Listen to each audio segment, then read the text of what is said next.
सभी विद्यार्थियों का आर के विज्ञान पीजी महाविद्यालय कालवार के यूट्यूब चैनल में स्वागत है।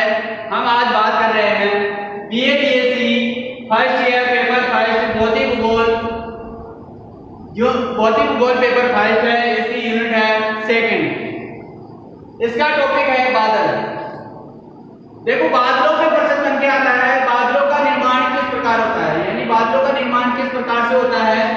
बादलों का आकृतिक वर्गीकरण, यानी इनके बादलों के जो प्रकार है इनका वर्गीकरण करना है और उसके बारे में बताना है। देखो, पहला आता है बादलों में, इसमें परिचय लेते हैं। परिचय और इसका निर्माण होता है। बादल जल शिखरों अथवा हिम शिखरों के बड़े पैमाने का समूह होता है। बादल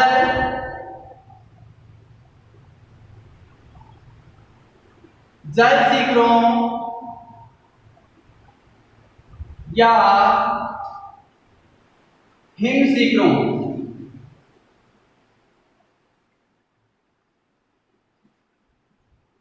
हिम शिखरों का ही बड़े पैमाने का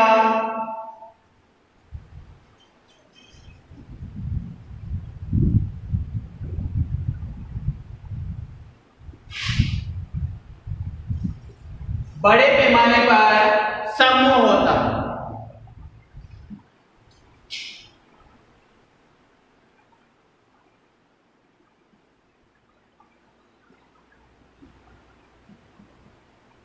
बादल जल शिखरों या हिम शिखरों का बड़े पैमाने पर समूह होता है, जो कि कोहरे की अपेक्षा ऊंचाई पर पाया जाता है।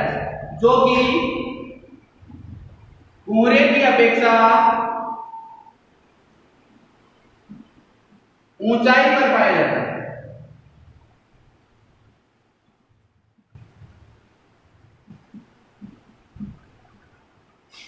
जो कि कोहरे की अपेक्षा ऊंचाई पर पाया जाता है। जब ऊपर उड़ती गर्म एवं आर्द्र हवा की, जब ऊपर उड़ती हुई गर्म व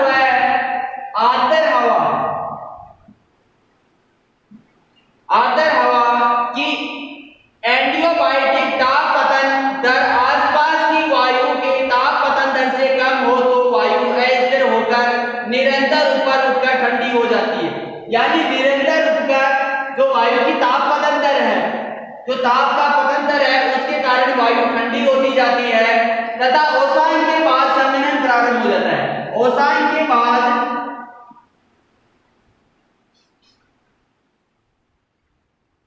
संघनन प्रारंभ हो जाता है। संघनन प्रारंभ हो जाता है। जब संघनन हिमांक के ऊपर संपन्न होता है तो जल शिखरों का अथवा हिमांक के नीचे हिम शिखरों का निर्माण होता है। इनका आकार धीरे धीरे बढ़ता जाता है तथा अधिक मात्रा में हो जाने पर इनका समूह बादल की रचना करता है। वास्तव में जल शिखर या हिम शिखर वायुमंडल में लटकते रहते हैं। बादल विभिन्न ऊंचाइयों पर पाए जाते हैं, परंतु सप्ताह मंडल में इनका सर्वदा अभाव होता है। ये सौमंडल के अंदर ही पाए जाते हैं। भूमध्य रेखा से ध्रुवों की और बादलों की ऊंचाई में अंतर आ जाता है। निम्न अक्षांशों से इनकी ऊंचाई उच्च अक्षांशों की ओर घटती जाती है। बादल किसी भी स्थान पर मौसम तथा जलवायु के बादलों का किसी भी स्थान के मौसम तथा जलवायु पर प्रत्यक्ष रूप से प्रभाव पड़ता है। ये तो था बादलों का निर्माण का परिचय। इसके बाद में देखो बादलों का वर्गीकरण।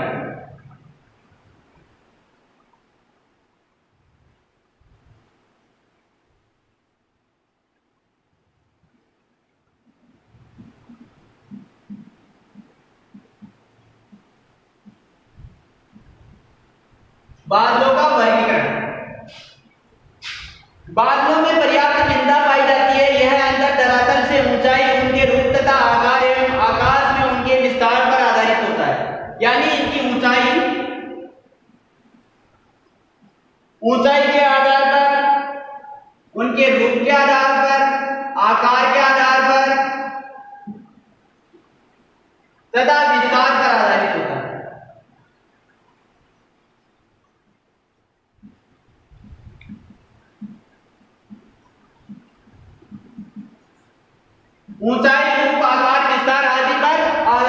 होता है, परंतु 1932 में किए गए अंतर्राष्ट्रीय विभाजन में उपयुक्त सभी कारकों को ध्यान में रखा गया तथा बादलों को 4 प्रमुख प्रकारों में तथा 10 उप प्रकारों में विभक्त किया गया। ऊंचाई को वरीयता दी गई। इसमें ऊंचाई को सबसे ज्यादा अधिक वरीयता दी गई। अब इसमें देखते हैं, पहला है उच्च बादल।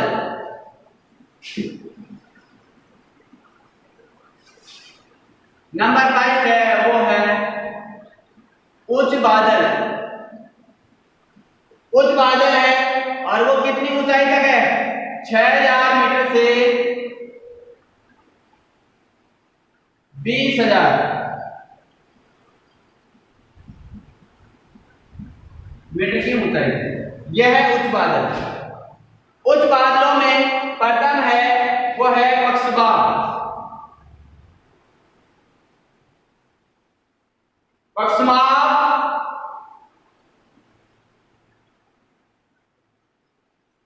बादल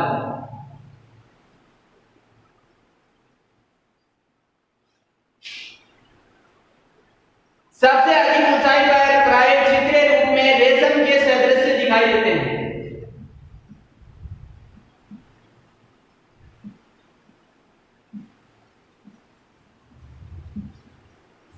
सबसे ज्यादा ऊंचाई पर रेशम के सदृश ये दिखाई देते हैं। निर्माण छोटे छोटे हिमकणों द्वारा होता है। इनका निर्माण छोटे छोटे हिमकणों द्वारा होता है, जिनसे होकर सूर्य की किरणें गुजरती है तथा श्वेत रंग हो जाता है, परंतु सायंकाल कई रंग हो जाते हैं। जब ये मेघ असंगठित तथा चित्राय रूप में होते हैं तो साफ मौसम को सूचना होती है, परंतु जब संगठित होकर विस्तृत क्षेत्र में फैल जाते हैं तो खराब मौसम अवश्य हो जाता है। चक्रवातों के आगमन से पहले आकाश में पक्षमाप मेघ देखने को मिलते हैं, यानी चक्रवातों के आगमन से पहले।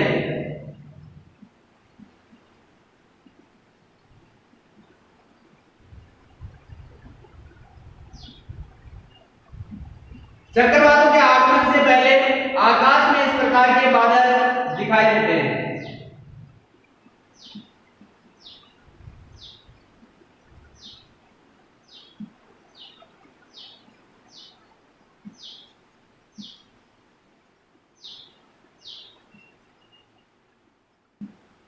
तो ये था पक्षमाप बादल। अब सेकंड है पक्षमाप स्त्री बादल। देखो नंबर 2 है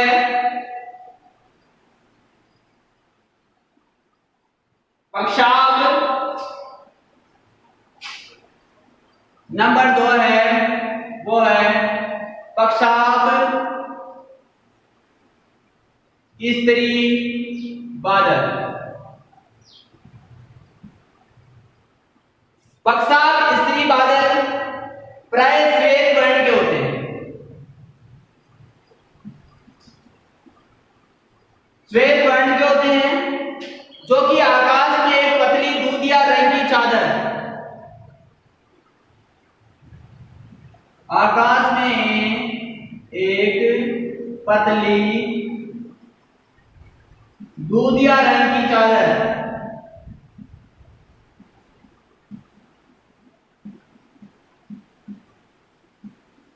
एक पतली दूधिया रंग की चादर के समान फैले रहते हैं। इनके आगमन पर सूर्य तथा चंद्रमा के चारों ओर प्रभा मंडल बन जाता है। सूर्य व चंद्रमा के चारों ओर प्रभा मंडल बन जाता है, यानी इनके आगमन से सूर्य व चंद्रमा के चारों ओर प्रभा मंडल बन जाता है, यानी गोलाकार, यानी एक रूप से हेलो बन जाता है, यानी हॉल बन जाता है, एच ए एल ओ होलो, जो कि निकट भविष्य में चक्रवात के आगमन की सूचना देता है। जो क्या करता है? निकट में चक्रवात के आगमन की सूचना देता है।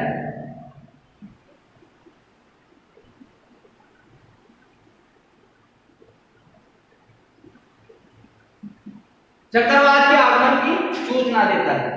अब देखो पक्षवाह कपासी बादल,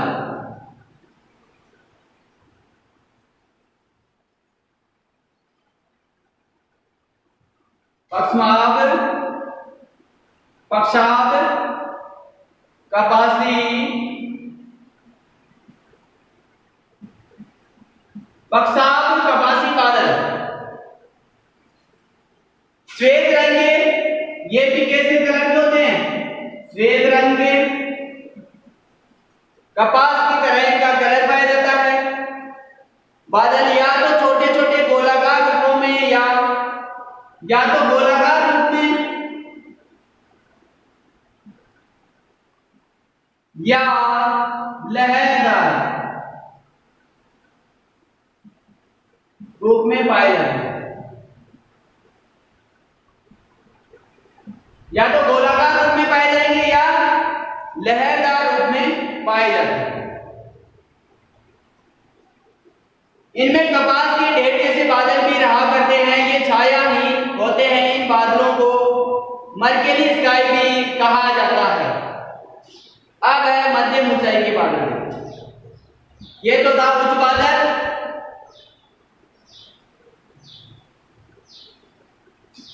अब जो सेकंड है वो है मध्यम ऊंचाई के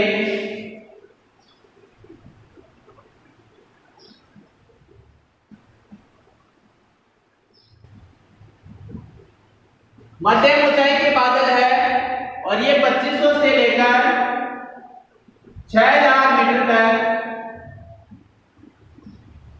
इनकी ऊंचाई होती है। इसमें फर्स्ट है वो है उच्च स्तरीय बादल।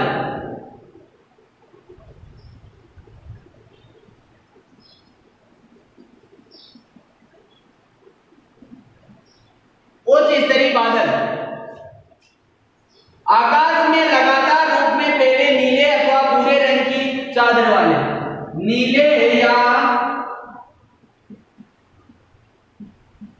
भूरे रंग के, नीले अथवा भूरे रंग की चादर वाले बादलों को उच्च स्तरीय मेघ कहते हैं। जब इनकी चादर आकाश में सघन होती है तो सूर्य एवं चंद्रमा स्पष्ट दिखाई नहीं पड़ते हैं। वास्तव में ये घने पक्षाग स्तरों मेघों के समान ही होते हैं तथा धीरे धीरे उनमें समाविष्ट भी हो जाते हैं, परंतु इनके कारण सूर्य तथा चंद्रमा के चारों ओर प्रभाव मंडल नहीं बन पाता है। इनमें विस्तृत तथा लगातार वर्षा होती है इन बादलों से। अब बात करते हैं वो है उच्च कपासी बादल। सेकंड है वो है उच्च कपासी बादल।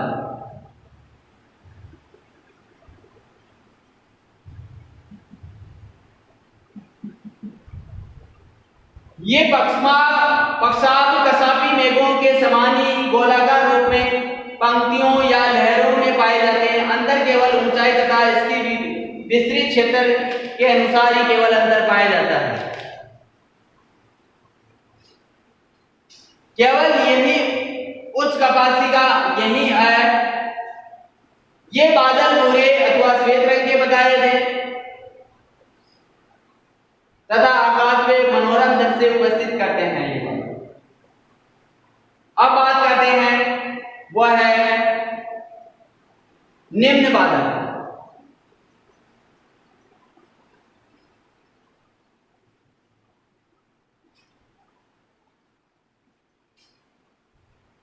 तीसरा है वो है निम्न बादल।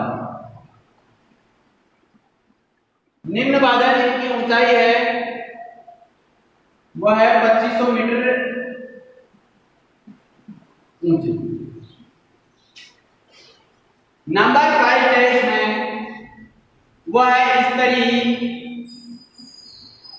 कपासी बादल।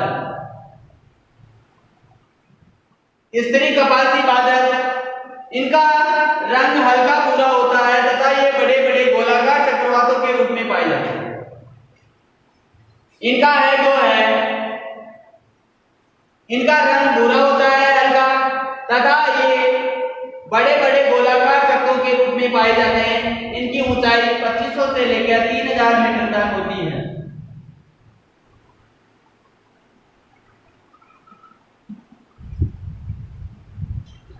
सेकंड है वो है स्त्री बादल।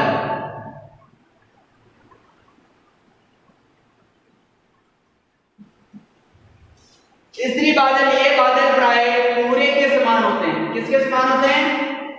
पूरा आता है, पूरे के समान होते हैं, कोहरे के समान होते हैं, परंतु धरातल से सटे नहीं होते हैं। इनकी रचना कई समान परतों से होती है। इनका निर्माण दो विपरीत स्वभाव वाली पवनों के मिलने से प्राय शीतोष्ण कटिबंधीय में सर्दियों में होता है। सर्दियों में इस प्रकार का देखा जाता है। अगला है, तीसरा है वो है वर्षा स्त्री बादल।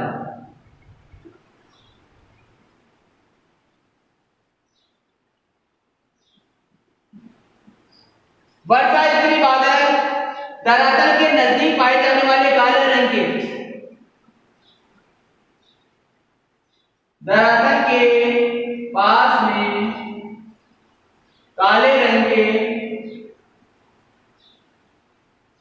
बादल, यानी ये धरातल के पास होंगे तथा इनका कलर है वो ब्लैक कलर के होंगे, तथा ये बादल किसी भी आकार के हो सकते हैं, यानी आकार इनका बड़ा भी हो सकता है, कम भी। इनकी संघनता के कारण अंधकार छा जाता है, यानी इनकी संघनता इतनी अधिक होती है कि वायुमंडल में है वो अंधकार रूपी छा जाता है, तथा इनकी संघनता के कारण तथा वर्षा खूब करते हैं, तथा वर्षा अधिक मात्रा में वर्षा अधिक करते हैं। अगला है वह है कपासी बादल। फोर्थ है वो है कपासी बादल।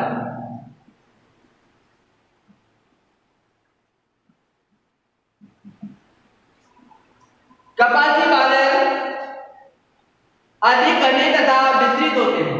ये किस प्रकार के होते हैं? अधिक घने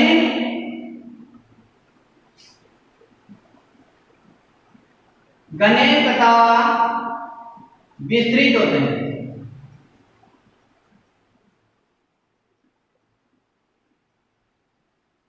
घने तथा विस्तृत होते हैं। ये लंबे रूप में होते हैं, जिनका ऊपरी भाग गुंबदाकार या गोभी के फूल के समान, या तो कैसे होंगे? गुंबदाकार या गोभी के फूल के समान।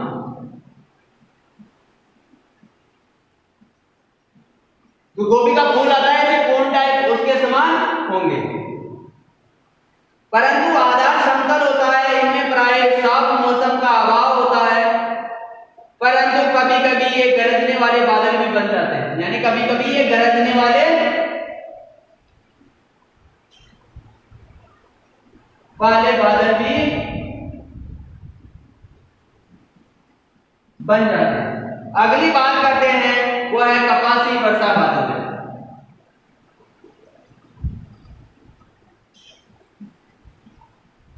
फोर्थ है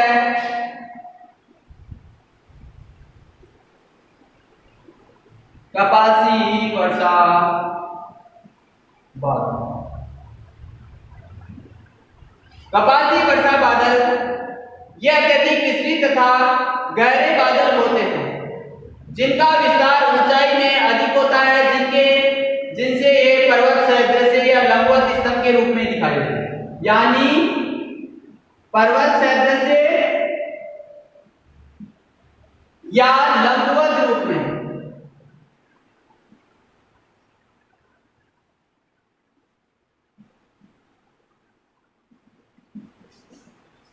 लंबवत रूप में दिखाई देते हैं, जिनका विस्तार अधिक होता है, तथा ये बिल्कुल से स्तंभ की तरह दिखाई देते हैं। इनके साथ वर्षा,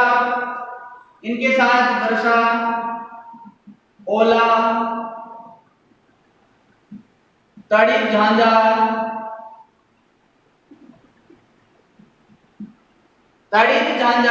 की अधिक संभावनाएं होती है। यानी इस टाइम पे जो बादल है ये वर्षा करते हैं, तो ये अलग अलग प्रकार के बरसते हैं और इनमें अलग अलग वर्षा हो जाएगी। इस प्रकार ये बादलों का जो है वो आकृतिक वर्गीकरण था, यानी मुख्य रूप से ये बादल है ऊंचाई के आधार पर इनका जो है। अब अगर हम बात करें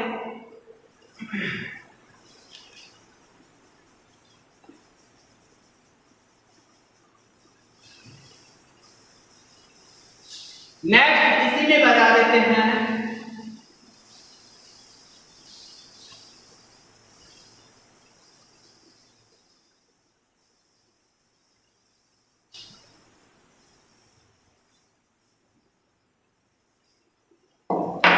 वह है वर्षा। देखो वर्षा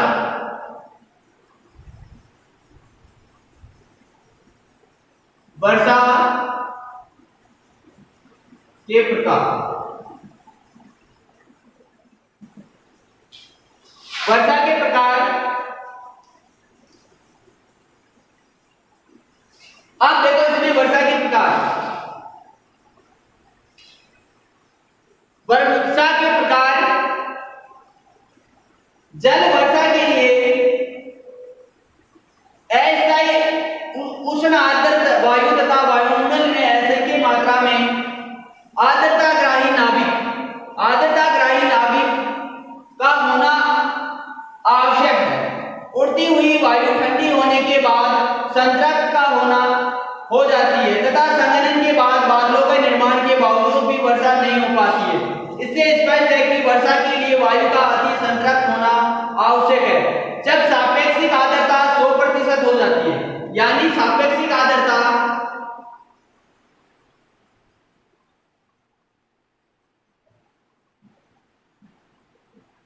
100%, सापेक्षिक आर्द्रता किस प्रकार से हो जाती है? 100% हो जाती है। तो उसके बाद वायु ठंडी हो जाने से संघनन प्रारंभ हो जाता है। तो संघनन प्रारंभ हो जाता है, संघनन प्रारंभ हो जाने पर परंतु सबसे पहले बड़े बड़े आर्द्रताग्राही नाभिक के चारों ओर संघनन प्रारंभ होता है। इस तरह बनी बूंदों को मेघ शिखर कहते हैं। इनके अधिक मात्रा में समूह में एकत्रित हो जाने का से बादलों का निर्माण हो जाता है। ये मेघ शिखर इतने छोटे होते हैं कि आसानी से वायु के लटके हुए रहते हैं। जब तक ये मेघ शिखर आपस में इतने बड़े नहीं हो जाते हैं कि वायु उन्हें रोकने में असमर्थ हो जाए, तब तक वर्षा नहीं हो पाती है। यही कारण है कि कभी कभी आकाश में घने बादल आच्छादित रहता है तथापि कभी भी वर्षा नहीं होती है। यदि किसी कारण से ये मेघ शिखर जब नीचे गिरते हैं तो धरातल पर आने से पहले इनका वाष्पीकरण हो जाता है। अब समस्या इस प्रकार की रहती है कि मेघ शिखरों के आपस में मिलकर जल शिखरों में बदलने पर इस संबंध में दो प्रक्रियाएं होती है। पहला, यदि उष्ण आर्द्र वायु इतनी ऊंचाई पर पहुंच जाती है कि संघनन हिमांक के नीचे होता है तो कुछ जल शिखरों तथा कुछ हिम शिखरों का निर्माण हो जाता है। जल कणों तथा हिमकणों के वाष्प दाब में अंतर के कारण जल कणों का वाष्पीकरण हो जाता है तथा उसका संघनन हिमकणों के चारों तरफ होने लगता है। इस क्रिया के अपेक्षित समय तक संपन्न होने पर हिम शिखर इतनी बड़ी हो जाती है कि हवा के निलंबन नहीं रह सकती है, परिणाम स्वरूप नीचे गिरने लगता है। यदि तापमान अधिक होता है तो यह जल शिखरों का रूप में गिरती है। नंबर 2 इसकी प्रक्रिया है बादलों में निलंबन में मेघ शिखर भिन्न भिन्न आकार की होती है। ये मेघ शिखर अपने आकार में विभिन्नता के कारण विभिन्न गति के गिरकर आपस में टकराती रहती है, जिस कारण बड़े पैमाने पर शिखरों का आकार बढ़ता जाता है, जल शिखर का निर्माण होता है। जब ये इतनी बड़ी हो जाती है कि उड़ती हुई वायु उन्हें रोकने में असमर्थ हो जाती है तो ये बरस पड़ते हैं तथा जिससे वर्षा होती है। वर्षण के जो 3 सिद्धांत हैं इसके बारे में, पहला बुर्जोन-फर्नांडीज का मेघ स्थिरता सिद्धांत है। अब बात करते हैं जल वर्षा के प्रकारों की। जल वर्षा वायु का संतृप्त होकर संघनित होकर आवश्यक होता है कि इसके लिए वायु का ऊपर उठना। इसके लिए क्या हो जाता है आप देखो, इसके जो प्रकार है उन प्रकारों में देखो। ओसान के बाद वायु ठंडी होने पर संघनन प्रारंभ हो जाता है। स्पष्ट है कि वर्षा होने के वायु का ऊपर उठना इतना अधिक महत्वपूर्ण होता है। वायु 3 रूपों में ऊपर उठती है। नंबर फर्स्ट है वो है धरातल में अधिक गर्म हो जाने के कारण वायु हल्की होकर संवहनीय रूप से ऊपर उठती है। नंबर फर्स्ट यानी हवा गर्म होकर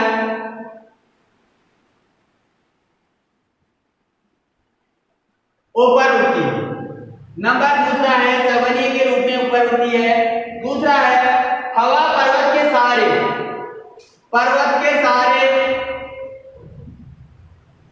ऊपर उठती है।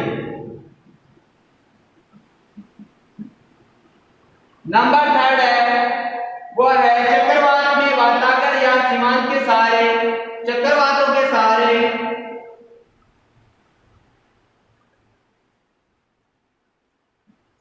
हवा ऊपर उड़ती है। यहाँ पर यह कारक अलग अलग गिनाया जा सकता है, परंतु यह आवश्यक नहीं है कि हवा के ऊपर उठने से किसी एक कारक का साथ रहता है।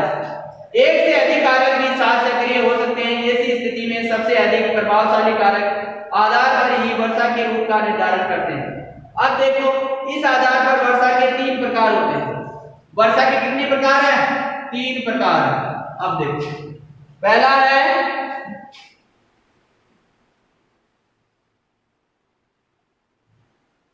नंबर फर्स्ट प्रकार है यह है संवहनीय वर्षा।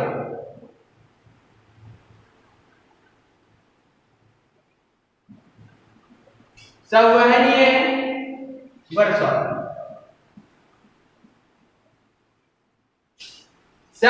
वर्षा संवहनीय वर्षा दिन में अत्यधिक ऊष्मा के कारण धरातल गर्म हो जाता है। यानी धरातल क्या हो जाता है? ऊष्मा के कारण लगातार ऊष्मा आती रहती है।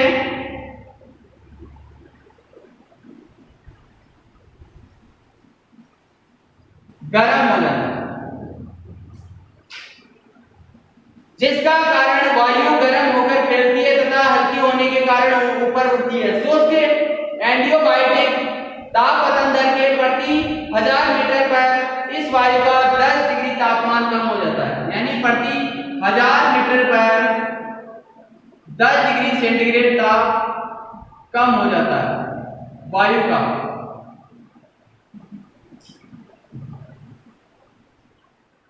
जिस कारण वायु ठंडी हो जाती है और अधिक सापेक्षिक आर्द्रता बढ़ने लगती है। शीघ्र ही वायु संतृप्त हो जाती है तथा पुनः ऊपर उठने पर संघनन प्रारंभ हो जाता है, जिस कारण संघनन की गुप्त ऊष्मा, जिस कारण क्या होता है? संघनन की गुप्त ऊष्मा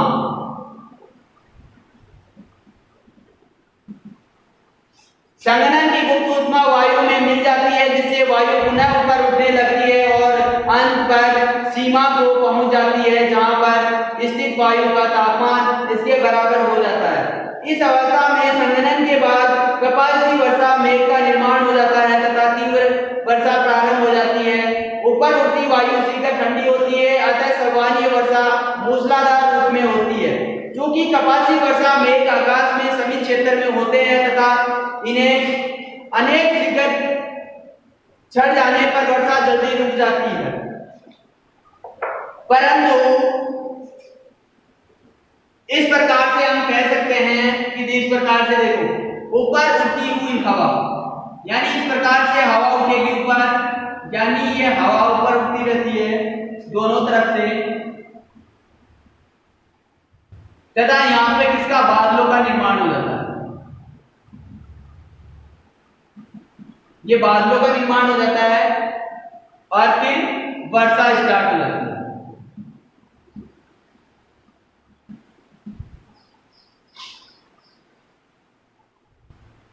परंतु न्यूनतम समय में अधिकतम वर्षा होती है। वर्षा बिजली की चमक तथा बादलों की गरज के साथ होती है। इस तरह की वर्षा मुख्य रूप से भूमध्य रेखीय भागों में होती है, जहां पर प्रतिदिन दोपहर तक धरातल है गर्म होने के कारण संवहनीय धाराएं ऊपर उठती है तथा 2 से 3 बजे काले बादल छा जाते हैं तथा पूर्ण अंधेरा हो जाता है तथा क्षणों में ही घनघोर वृष्टि यानी वर्षा होने लगती है। 4 बजे बाद वर्षा रुक जाती है, बादल छट जाते हैं, आकाश साफ हो जाता है तथा उष्णता कम हो जाती है।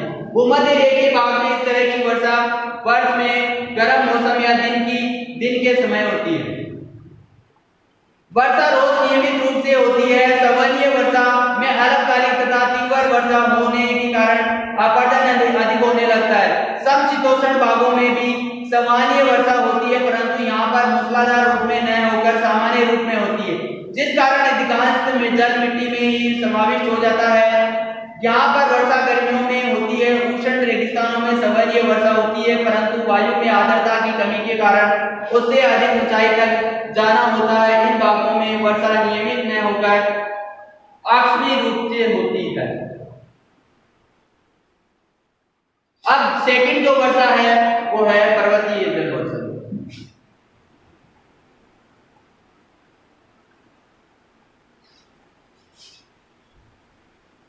सेकंड है वो है पर्वतीय वर्षा।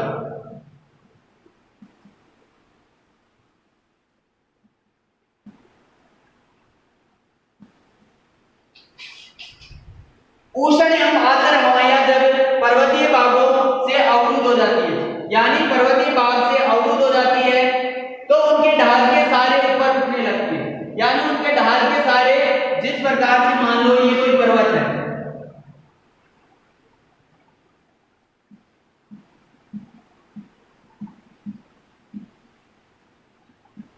तथा वृष्टि छाया वाले क्षेत्र में क्या होगा,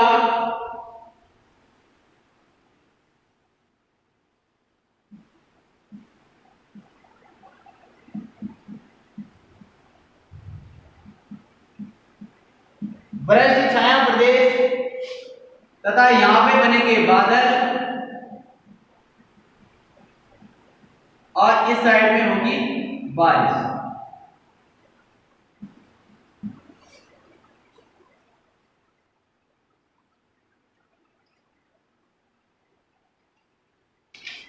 अब देखिए इस प्रकार की जो वर्षा है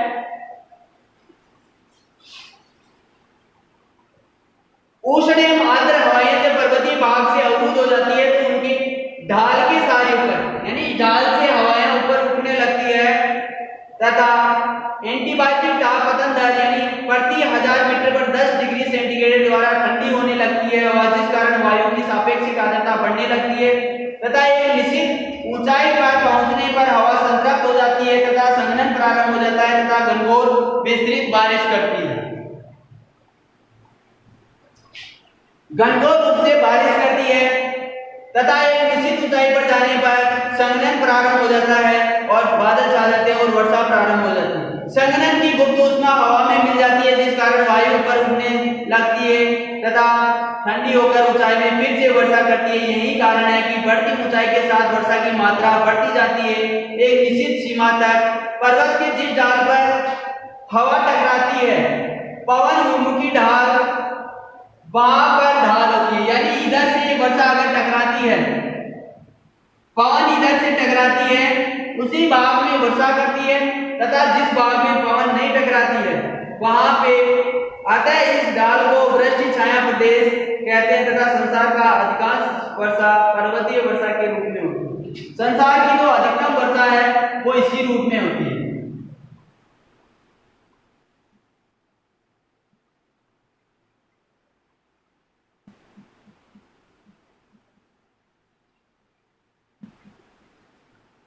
इसी रूप में होती है पर्वतीय वर्षा के रूप में।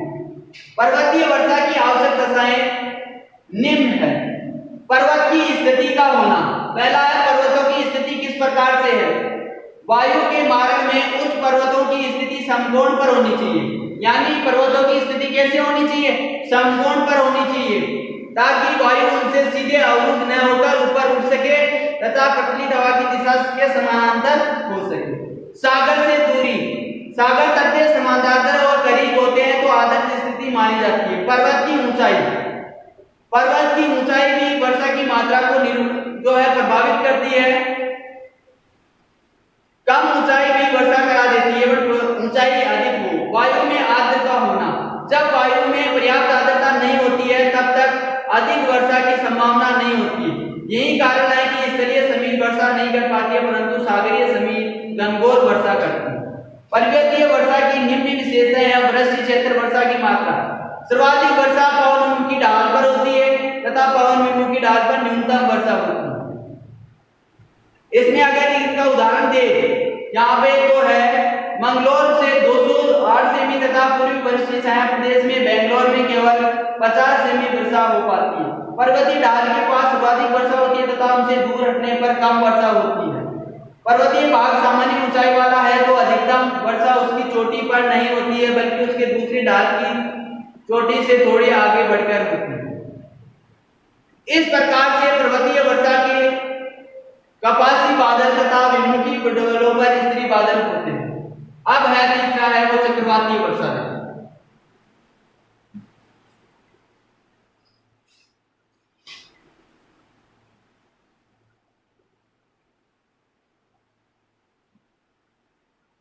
चक्रवातीय वर्षा, चक्रवाती दो विपरीत स्वभाव हवाएं जब विपरीत दिशाओं से आकर मिलती है तो वातावरण का निर्माण करती है। यानी दो विपरीत स्वभाव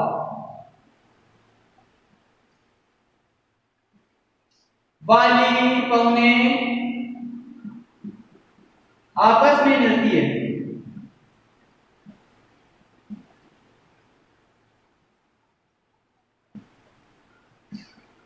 तो वातावरण का निर्माण करती है।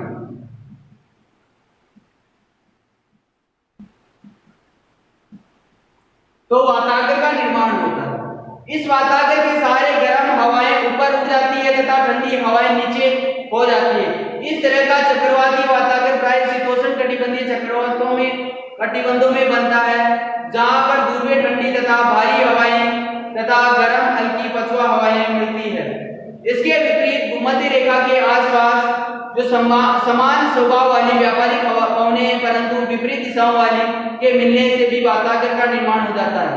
वास्तव में चक्रवात जो पवने का एक गर्म होता है जिसके मध्य से निम्न दाब तथा परिधि की ओर उच्च दाब होता है और बाहर से अंदर की ओर पवने चला करती है। जब गर्म तथा ठंडी पवने आमने सामने मिलती है तो गर्म तथा कम घनत्व वाली हल्की वायु को ठंडी तथा भारी हवा से ऊपर उठना पड़ता है परंतु यहाँ पर पवनों का ऊपर उठना सामान्य पवनों की तरह ऊर्ध्वाधर न होकर तिरछे रूप में होता है।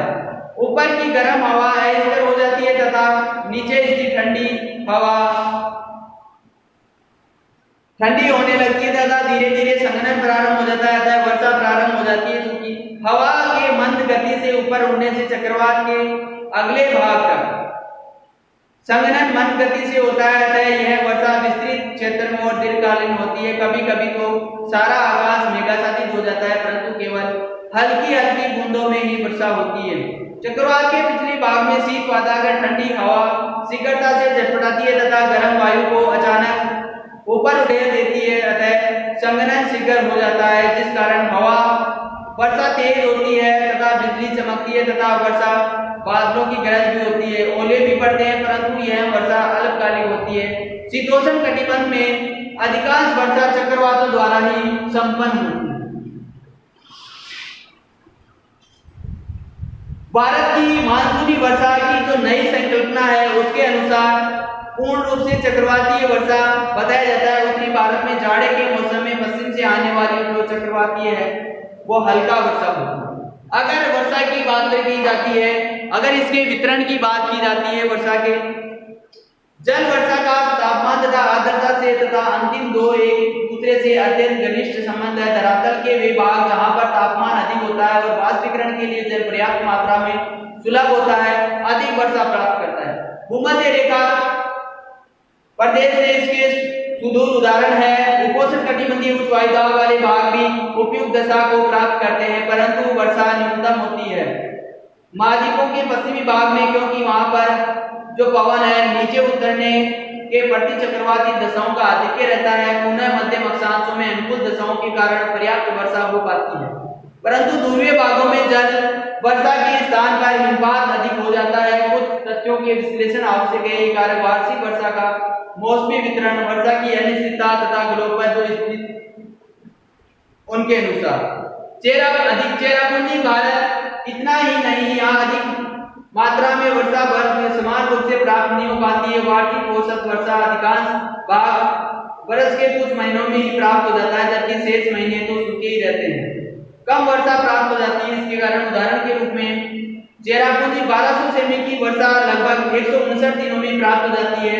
भूमध्य रेखा भागों में वर्षा साल भर होती है, परंतु मध्य अक्षांशों में शीत तथा ग्रीष्म ऋतु में जो है वर्षा स्पष्ट रूप से नहीं पाई जाती।